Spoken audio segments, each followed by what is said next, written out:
할렐루야. 같이 한번 해볼까요? 인생의 기회가 왔을 때.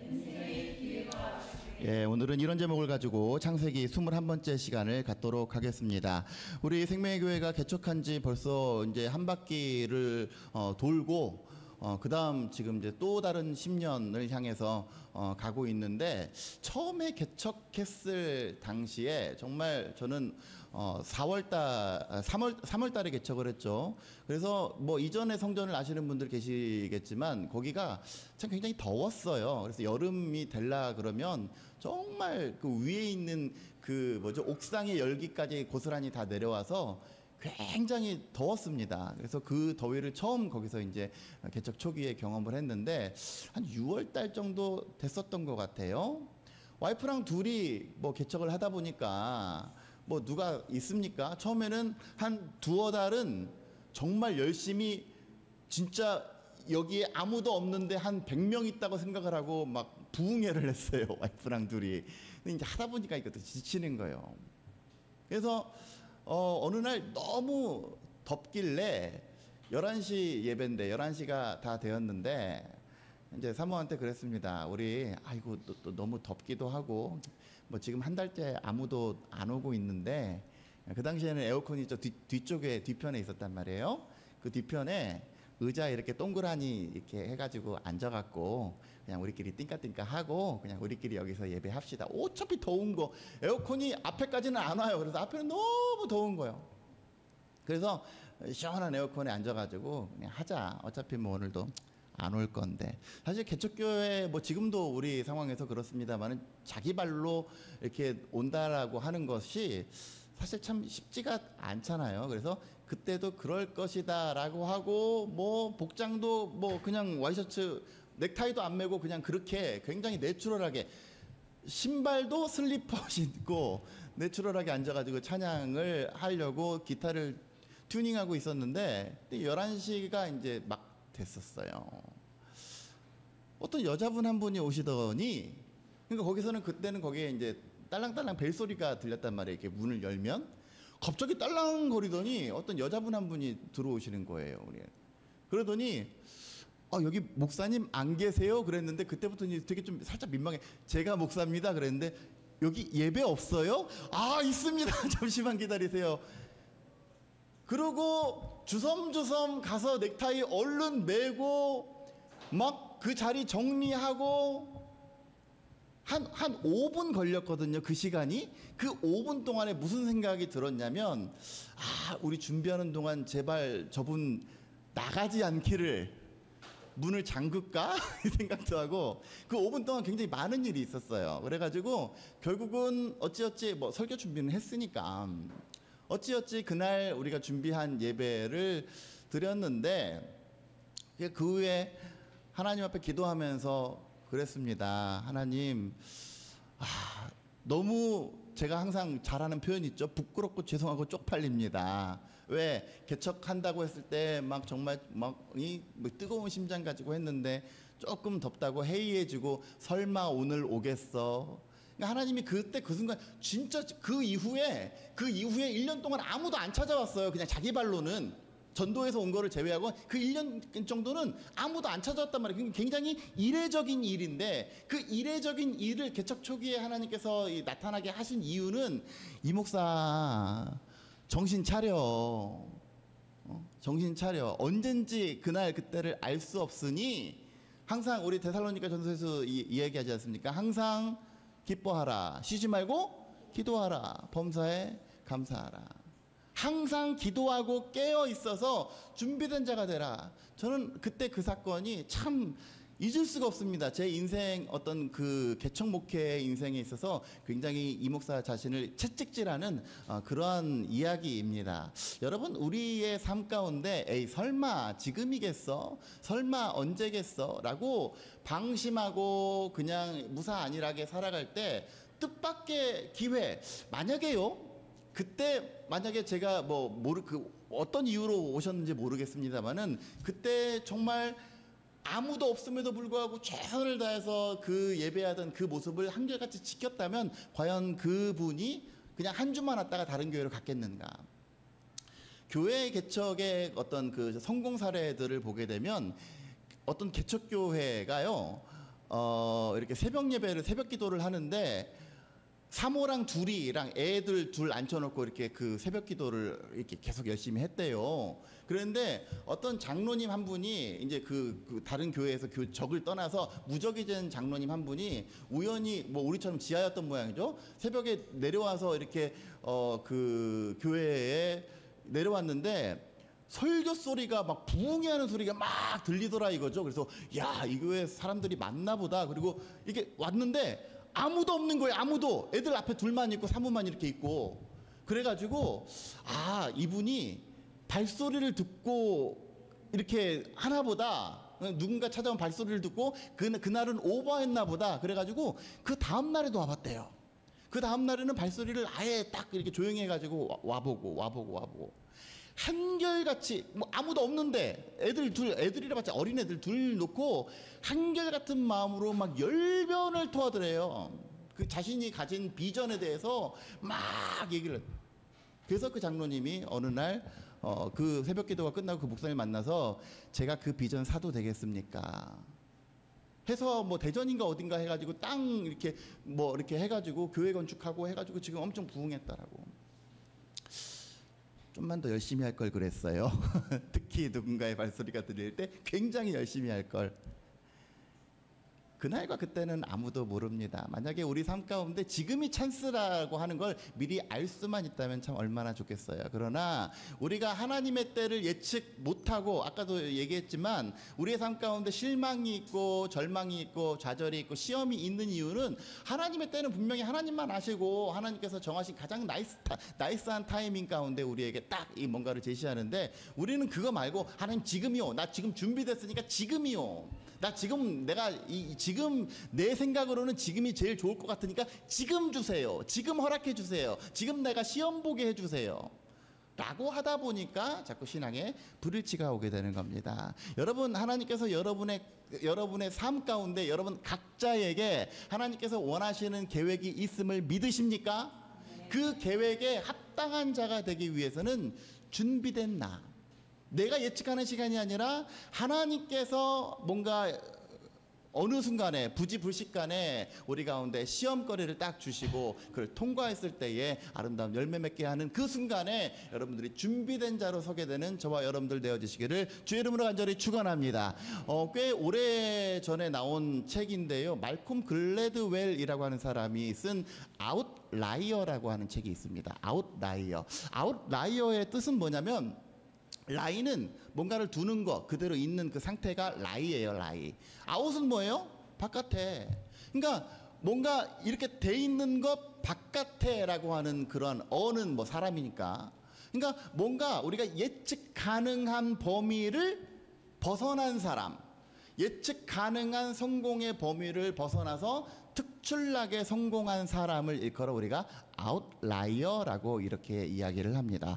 여러분, 그 성공의 법칙에 대해서 이 사람이 이 아웃라이어를 지은 말콤 글래드웰이 거기서 여러 가지 성공의 법칙에 대해서 이야기를 해요. 그런데 그 성공의 법칙 중에서 간추려서 얘기를 하면 뭐라고 이야기를 하냐면, 미래의 성공으로 이어지는 특별한 기회를 잘 잡은 사람, 그 기회를 잘 잡은 사람이 성공을 거두게 된다. 그리고 그 특별한 기회를 잡기 위해서 대표적으로 해야 되는 것이 바로 1만 시간의 법칙을 잘 견뎌야 한다라고 이야기를 합니다. 1만 시간의 법칙은 뭐냐면, 영국의 그 비틀즈인가요? 거기가 그 언더그라운드로 하루에 몇 시간씩 막 뭐 브루클린가인가 거기서 몇 시간씩 연주를 오랫동안 했을 때 얻어진 시간. 그래서 그 1만 시간의 법칙을 환산해 보면 하루에 3시간씩 일주일에 약 20시간 이상을 10년 동안 하면 산술적으로 1만 시간이 나오는 거예요. 그래서 이 1만 시간을 정말 최선을 다해서 노력하고 그 시간을 값지게 쓴 사람이, 우리 특히 어린아이들 기준으로 했을 때 그 10년을 가치 있게 쓴 학생이 엘리트로 발돋움할 확률이 굉장히 높다. 그러면 1만 시간 말고 그냥 한 8,000시간 정도 쓴 사람은 그냥 잘하는 사람, 와, 저 사람 잘한다 라고 인정받는 사람은 한 8,000시간 정도 쓴 사람. 예체능을 기준으로 했을 때 그러면 4,000시간 정도 쓴 사람은 어떻게 되냐면 그냥 동네 피아노 학원 교습소 정도 하는 사람은 한 4,000시간 정도 쓰는 사람이다라고 개인적인 견해를 비력을 하는 것을 보게 됩니다. 그러니까 10년이면 강산도 변한다라고 하는 우리 말도 있듯이 전부 다 일맥상통하는 것 같아요. 주어진 시간을 내가 어떻게 활용하고 선용하는가, 이것이 세상의 성공의 논리입니다. 여러분, 우리가 지금 요셉에 대해서 이야기를 하고 있는데 요셉의 꿈에 대해서 이야기를 할 때 제가 처음에 전제하기는 요셉이 꾼 꿈은 우리가 일반적으로 생각하는 우리의 목표, 우리의 노력치, 노력의 대가, 이런 건 아니에요. 왜? 나는 나중에 무엇가 돼야지 라고 내가 꿈을 꾼 것이 아니라 하나님께서 요셉에게 보여준 일종의 비전, 일종의 방향성이었기 때문에 요셉의 삶을 지금까지 우리가 40장까지 읽었지만 요셉의 삶을 총평해보면 요셉은 꿈을 위해서 열심히 노력한 사람은 아니에요. 내가 그 꿈을 이루기, 내가 나중에 뭐 이렇게 추앙받는 사람이 될 거야 하기 위해서 열심히 무언가를 뭐 이렇게 노력한 사람은 아닙니다. 그러나 하나님께서 하나님의 입장에서 요셉을 노력시켰어요. 하나님의 입장에서 요셉을 준비시켰어요. 그 준비시킨 장면에 대해서는 지난번에 우리가 감옥에 있을 때에 대해서 이야기를 했는데, 하나님께서 요셉을 준비시키고 갈고 닦고 산전수전 다 겪게 한 시간을 헤아려 보니까 10년 정도 조금 넘는 거예요. 그러니까 일반 시간의 법칙은 세상의 법칙이기도 성공의 법칙이기도 하지만 오늘 지금 우리 요셉에게 있어서도 뭐 물론 결은 다르지만 동일한 성공의 법칙, 요셉이 나중에 정말 영광스러운 자리에 있기까지는 산전수전 다 겪은 거예요. 그러니까 우리가 성경의 사람들 보고 저 사람 쉽게 복을 얻었다, 쉽게 뭔가를 하나님으로부터 얻어냈다, 쉬운 건 없습니다. 다 그만큼 인내의 시간들, 그만큼 자기 절치부심하는 시간들, 각고의 노력의 시간들, 이러한 것들이 있지 않으면 신앙의 열매도 발할 수 없다라고 하는 것을 우리는 성경을 통해서 확인할 수가 있게 됩니다. 오늘 본문의 말씀을 통해서 요셉이 그러한 나이스 타이밍, 찬스를 잡아서 성공하기까지, 그 1만 시간의 법칙, 그 시간들을 인내하기까지 어떠한 삶의 태도를 취하였고 마침내 바로 앞에 서는 그 순간, 우리 모두도 나중에 골리앗 앞에 서는 순간, 바로 앞에 서는 순간, 그 순간을 내가 원하는 타이밍이 아니라 하나님께서 준비해 세팅한 그 타이밍에 맞이하게 될 터인데, 그 순간을 맞이하는 우리는 어떠한 삶을 살아야 되는지, 특별히 신앙의 관점에서 어떠한 자세를 가져야 되는지 오늘 본문의 말씀을 통해서 함께 은혜를 나누고자 합니다. 41장 1절부터 보세요. 1절이 아니죠? 41장 25절. 요셉이 바로에게 아뢰되, 바로의 꿈은 하나라, 하나님이 그가 하실 일을 바로에게 보이셨다라고 바로에게 이렇게 선포합니다. 1절부터 24절까지 우리가 읽지는 않았지만 바로가 두 가지의 꿈을 꿉니다. 하나는 어떤 꿈을 꿔요? 7 좋은 암소가 갑자기 딱 나왔는데, 7 좋은 암소가 풀 뜯어먹고 있는데 갑자기 7마리의 파리한 암소, 뼈만 있고 굉장히 못생기고 굉장히 기분 나쁘게 생긴 암소들이 나와가지고 그 살찌고 통통한 7 암소를 다 잡아먹는 장면. 그 꿈을 꿔서 야, 이상하다. 그랬더니 또 꿈을 꾼 거예요. 거기에 뭐래요? 이삭이 나왔는데, 진실한 이삭 7가닥이 딱 나왔는데 갑자기 속이 빈 7 이삭도 이렇게 딱 나왔단 말이에요. 그래서 이전에 7가닥이 다 사그라들고 이 파리하고 그 속빈 7 가지만 이렇게 융성한 그러한 상황 에 대해서 꿈을 꾸어서 애굽 왕 이 바로가 여러 박사와 술객들을 자기 참모한테, 야, 이거 아는 사람 있어? 만약에 이거 꿈 해석하는 사람, 내가 그만한 합당한 대가를 내가 지불할게. 아무도 그 꿈을 이해를 못하고 해석을 못하는 그런 상황이 1절부터 24절까지 나와 있습니다. 25절에서 이제 요셉이 바로 앞에 서게 된 거죠. 요셉이 바로 앞에 서게 된 경위는 뭘까요? 아무도 이것을 풀지 못할 때 술 맡은 관원장이, 아하, 꿈, 그렇지, 내 꿈을 해석해준 기가 막힌 청년 하나가 있었지 하고 요셉을 떠올리고 그제서야 요셉을 바로왕 앞에 천거를 한 거예요. 25절, 요셉이 바로에게 아뢰되, 바로의 꿈은 전부 다 한 가지입니다. 두 가지 꿈을 꾸셨는데 전부 다 한 가지의 메시지를 담고 있습니다. 뭐 하나님이 그가 하실 일을 바로에게 보이셨다. 7 좋은 암소는 7회요, 7 좋은 이삭도 7회. 그러니까 두 가지 꿈을 다 꾼 거죠. 그 꿈은 한 가지다. 그 후에 올라온 파리하고 흉한 7소는 7년이고 동풍에 말라 속이 빈 7 이삭도 7년인데 전부 다 이것은 흉년을 상징하는 것이다. 내가 바로에게 이르기를 하나님이 그가 하실 일을 바로에게 보이신다라고 하는 것은 바로 이런 뜻입니다. 온 애굽 땅에 7년 동안 큰 풍년이 있겠고 후에 7년 동안 흉년이 들므로 애굽 땅에 있던 풍년을 다 잊어버릴 정도로 그렇게 기근으로 망하게 되리라. 여러분, 사실 우리가 지금 바로에게 하나님께서 꿈을 보여주셔서 7년이라고 하는 풍년의 기간을 알 뿐이지, 만약에 이거 세팅된 걸 모르고 해마다 풍년이면 어떻게 될까요? 그 다음에도 풍년, 그 다음에도 풍년. 그러면 미래에 대한 대비를 안 한단 말이에요. 그러니까 이 메시지는 바로에게 정말 준 굉장히 애굽을 살릴 만한 그런 나이스한 힌트가 되는 거예요. 왜? 예를 들어서 7년 뒤에도 7년째 풍년을 맞은 다음에도 에이 올해도 논밭에 수출이 풍성했으니까 그 이듬해에도 아무런 변수가 없겠지 뭐. 그럼 뭐하러 저축을 해요? 뭐하러 노후를 대비해요? 매일 풍년인데? 그런 상황인 거예요. 그래서 그 후에 든 흉년이 너무 심함으로 이전 풍년을 이 땅에서 기억하기 못하게 될 것이다. 바로께서 32절 꿈을 2번 겹쳐 꾸신 것은 하나님이 이 일을 정하셨음이라. 하나님이 속히 행하실 것이다 라고 이야기를 합니다. 여러분, 우리가 지난주에도 보았지만 41장 15절 너는 꿈을 들으면 능히 푼다 그러더라.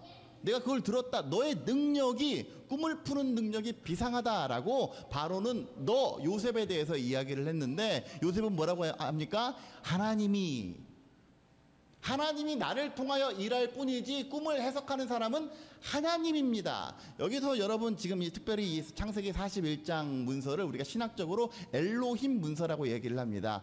성경에서 나오는 하나님이라고 하는 칭호가 여러 가지가 있는데 우리가 소위 알고 있는 여호와 있죠. 여호와 하나님은 이스라엘 백성이 부르는 하나님의 이름이 여호와예요. 그리고 소위 말하는 이 엘로힘, 조금 전에 제가 말한 엘로힘은 쉽게 말하면 그냥 신이에요.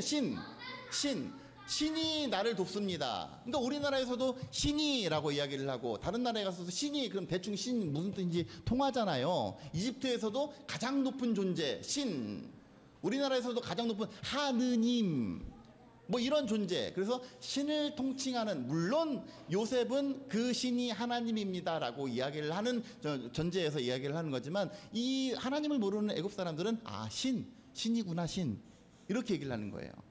그러니까 요셉은 나된 것은 내가 믿는 신, 내가 믿는 하나님 덕분입니다 라고 이야기를 하는 거예요. 그래서 25절에도 마찬가지, 하나님이, 주체가 하나님이, 내가 믿는 신이 그가 하실 일을 바로에게 보이셨다. 32절도 바로에게 꿈을 2번 겹쳐 꾸신 것은 하나님이 이 일을 정하셨습니다.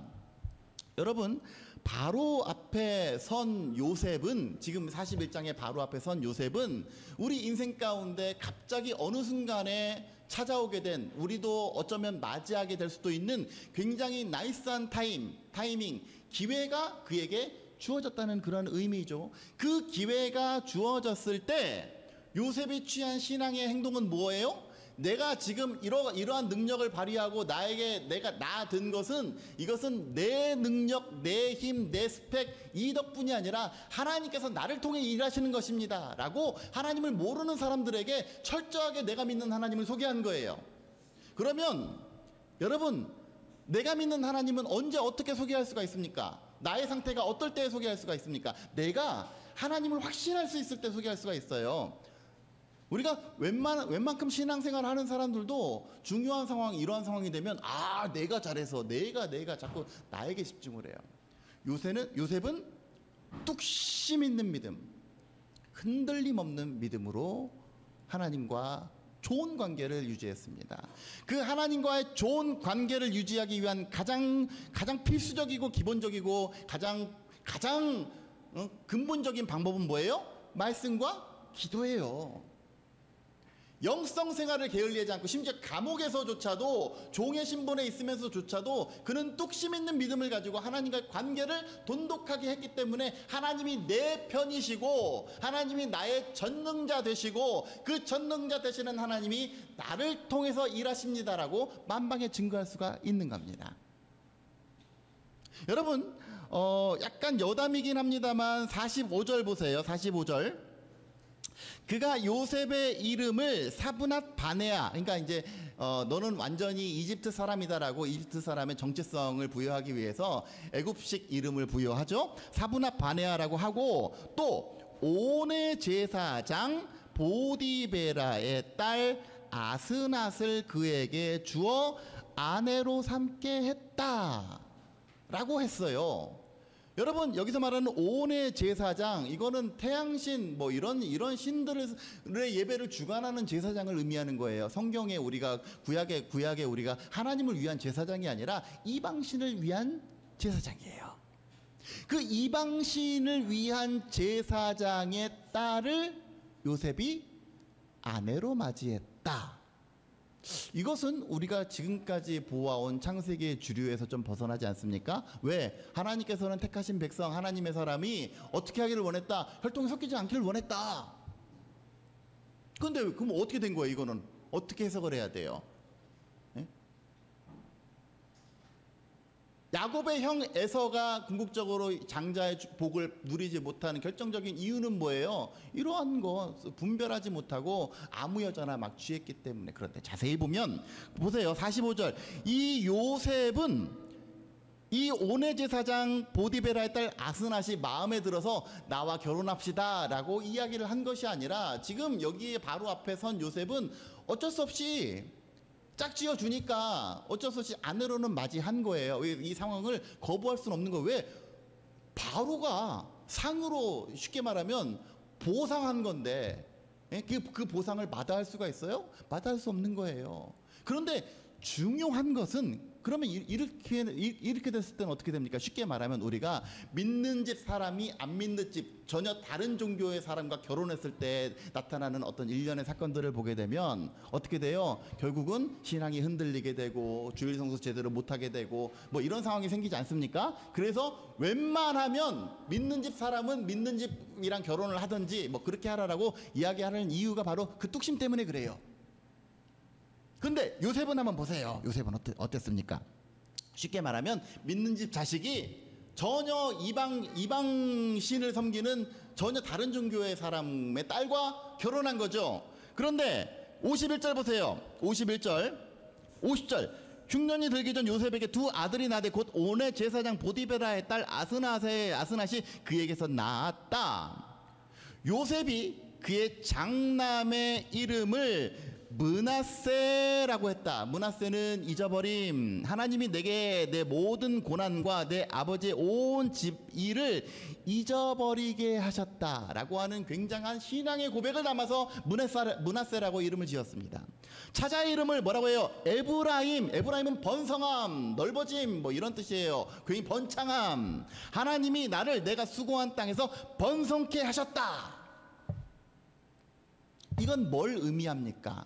요셉은 이 상황에서 이방 여자, 쉽게 말하면 이방 종교의 여자와 결혼했음에도 불구하고 가정을 이루어 나감에도 불구하고 그의 신앙관, 하나님을 향한 뚝심은 전혀 흔들림 없었어요. 그래서 그 여인이 영향을 받게끔 그리스도의 영향력을 끼칠 수 있게끔 그러한 신앙을 가지고 있었던 것이 바로 요셉이었습니다. 좌로도 우로도 치우치지 않는 믿음.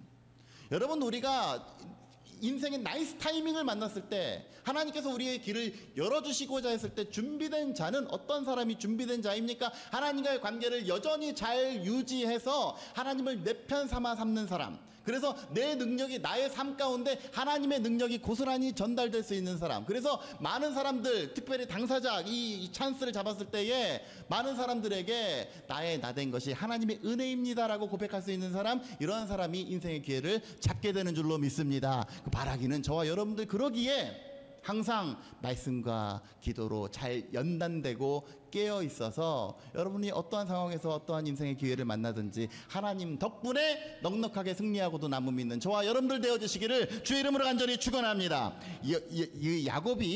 요셉이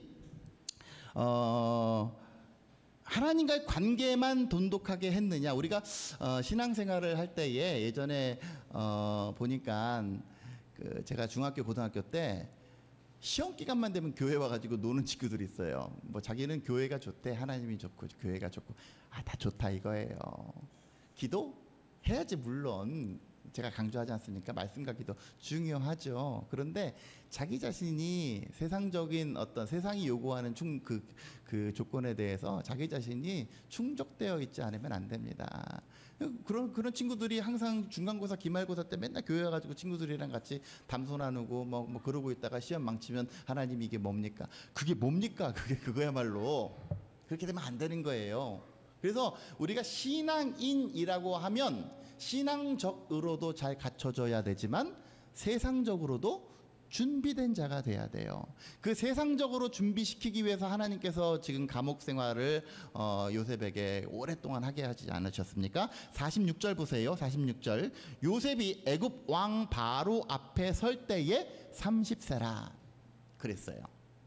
근데 우리 지난번에 야곱의 족보에 대해서 이야기를 할 때 창세기 37장 보세요. 37장 2절 보면 야곱의 족보는 이러하니라 요셉이 17세의 소년으로서 그랬어요. 그러니까 형들 앞에서 꽃가운 입고 막 그러다가 형들 미움 받고 어쩌고저쩌고 팔려 나가고 감옥에 있고 하면서 바로 앞에서 찬스를 잡을 때까지는 약 13년의 시간이 걸린 거예요. 그러니까 우리가 지난주에 산출했지만 감옥에서 2년 이상 있었다라고 했지만 사실 그 기간이 훨씬 더 긴 기간일 수도 있고 혹은 종으로서의 시간이 긴 기간일 수도 있고 뭐 그렇습니다. 어쨌든 이 모든 고난과 환난과 뭐 이러한 것들을 겪어낸 시간들이 13년. 그래서 제가 아까 전에 얘기한 아웃라이어 1만 시간의 법칙이 바로 그런 의미라는 거예요. 여러분 그런데 한번 보세요. 요셉은 그럼 과연 감옥에서 뭘 배워왔느냐? 요셉이 지금 이 애굽 땅의 국무총리가 될 만한 자격 증명을 했는데 어떤 식으로 자격 증명을 했느냐? 33절 보세요. 요셉은 그냥 단순히 꿈만 풀어준 게 아니에요. 이제 바로께서는 명철하고 지혜 있는 사람을 택하여 애굽 땅을 다스리게 하십시오. 실질적인 해결책, 인사 배치에 대한 얘기를 정말 마치 준비한 사람처럼 이렇게 잘 얘기를 하는 거예요. 인사 문제에 대해서 첫 번째 지혜 있는 사람을 딱 수장으로 세워라. 그 다음에 34절 또 이같이 행하사 나라 안에 감독관들, 지방관들, 지방감독관들을 두어서 33절에서 얘기했던 지혜 있는 사람을 잘 보좌할 수 있는 시스템을 만들어라 라고 이야기를 해주는 거예요. 어떤 시스템입니까? 7해 풍년에 애굽 땅의 5분의 1을 미리 거둬들어서 그들로 장차올 풍년의 모든 공문을 다 거두어 드리고 그 공문을 바로의 손에 돌려, 여기 바로의 손에 돌려라고 하는 것은 왕명으로, 왕권으로라고 하는 그런 의미예요. 양식을 위하여 따로 각 성읍에 쌓아서 창고에 비축할 수 있는 시스템을 만들어라. 그러니까 하나님 덕분에 꿈만 풀어준 것이 아니라 그러면 흉년이 오게 될 터인데, 그래서 7배 풍년을 다 잊어버릴 정도로 극심한 흉년에 이를 것인데 어떻게 해야 되느냐라고 하는 실질적인 방법까지도 미리 다 구상하고 계획하고 있었던 사람, 이 사람이 바로 요셉이었습니다. 여러분 그러니까 요셉은 어떤 거예요? 그 시간들, 아까 전에 얘기했듯이 그 10년이라고 하는 이러한 시간들을 헛되이 보내지 않은 굉장히 성실한 사람이 바로 요셉이었어요. 우리 삶 가운데 하나님 내게도 기회를 주십시오, 내게도 찬스를 주십시오, 백날 말만 하고 있을 것이 아니라 그 기회를 잡기 위한 열심과 성실함으로 우리의 삶을 채찍질하고 인내로서 우리 앞에 당한 모든 것들을 경주하고 나아가는 저와 여러분들이 되게 될 때에 우리 하나님께서 우리 가운데 뜻하지 않은 순간에 기회를 주시고 뜻하지 않은 상황 가운데 우리의 인생이 역전되게 되는 귀한 은혜를 경험하게 될 줄로 믿습니다. 그럼 이렇게 살면 뭐가 좋아요? 이렇게 살았더니 어떻게 해요? 그를 통해서 요셉의 삶을 통해 하나님의 영광이 드러나는 거예요. 37절 바로가 그의 모든 신하가 이 일을 좋게 여긴지라. 여러분 37절만 보면 그래요. 바로와 그의 모든 신하가 이 일을 좋게 여겼다. 그러니까 이것은 요셉이 바로의 눈에만 든 게 아니에요. 모든 신하가 만장일치로 추대하기를 원하는 거예요. 와, 이 사람 뭐지? 우리나라 사람도 아닌데, 외국인인데, 종인데, 죄수인데, 우와, 이 사람 뭐지? 좋게 여긴 거예요.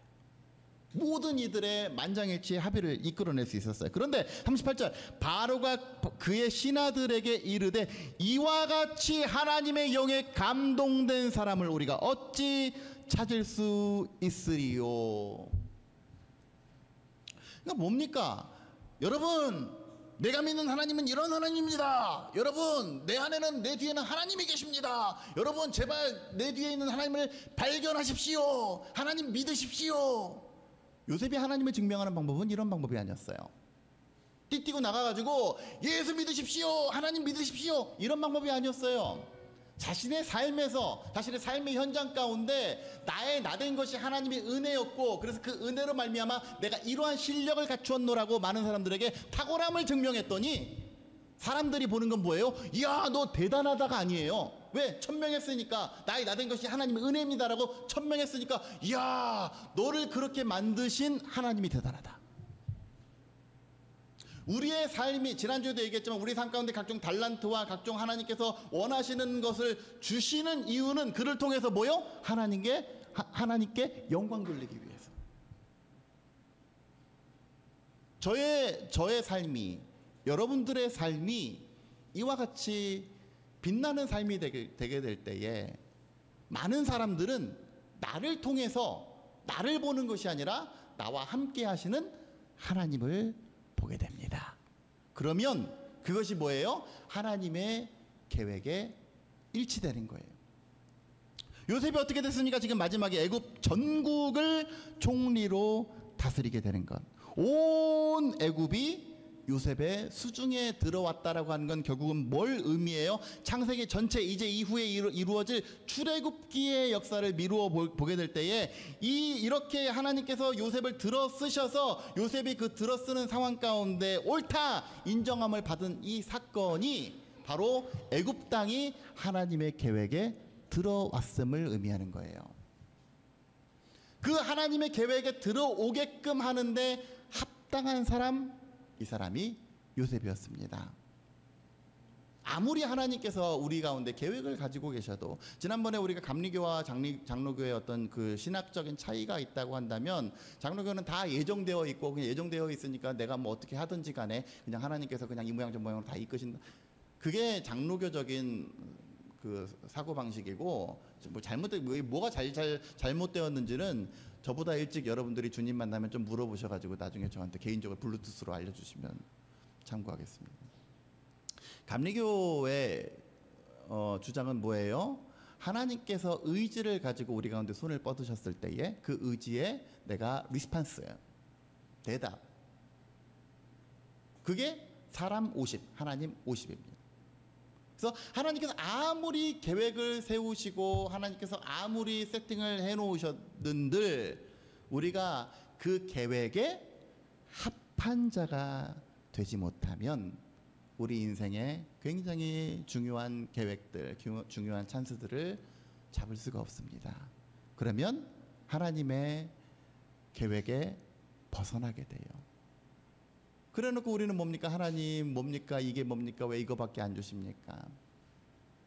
바라기는 저와 여러분들의 삶이 매일매일 교회에서뿐만 아니라 세상 속에서도 하나님의 눈, 하나님의 시선을 의식하는 그런 하나님의 사람들이 되었으면 좋겠습니다. 어제 한강에 나갔는데요. 많은 어떤 젊은 무리들이 이렇게 돗자리를 펴놓고 이렇게 있었어요. 대개 한강에 나가면 뭐 음주하고 뭐 이런 사람들이 거의 90% 이상 태반입니다. 근데 그 사람들은 한 열댓 명 됐던 것 같은데 그냥 건전하게 그냥 물만 있고 간식거리 조금 있고 서로 이렇게 담소를 나누고 이야기를 하는 거예요. 그래서 저 사람들의 정체가 뭘까? 제가 박지혜 집사님이랑 저 사람들의 정체가 뭘까? 아마도 교회 다니는 사람들, 어떤 신앙 공동체 청년들이지 않을까 이런 생각을 해봅니다. 아무도 그 사람들이 뭐 교회 다닌다 이런 걸 알 수 없기에 더러는 뭐 그런 곳에서 뭐 한잔하고 그리스도인답지 않은 모습 보여준들 뭐 누가 뭐라고 하겠습니까? 그러나 우리의 삶의 자리가 어디에 있든지 하나님께서는 반드시 그 가운데 지켜보시고 하나님이 나를 지켜보신다라고 하는 것을 의식하게 되면 어떻게 그렇게 살아요? 어떻게 하나님 사람답지 못하게 살아요? 요셉이 하나님과의 관계가 돈독해 할 수 있었던 것은 신실하신 하나님께서 이전에도 그렇고 이후로도 영원토록 나를 지키시리라 확신하는, 지금 이 순간 감옥에서도 임마누엘 하시리라고 하는 확신이 있었기 때문에 그렇습니다. 바라기는 이 재단 생명의 교회뿐만 아니라 여러분들의 한 주간의 삶의 자리에서도 동일한 하나님의 사람으로서 돈독하게 하나님과의 관계를 잘 맺으시고 또 세월에 주는 삶의 연단을 통해서 준비된 자, 갖추어진 자가 되어서 훗날 하나님께서 원하시는 타이밍에 크게 쓰임받고 크게 내 진가를, 하나님께서 나를 통해 일하시는 그 진가를 발휘하게 되는 저와 여러분들이 되셔서 우리의 삶 가운데 믿음의 열매들로 충만하게 많은 사람들에게 하나님을 자랑할 수 있는 우리 모두의 삶이 되어지시기를 주의 이름으로 간절히 축원합니다.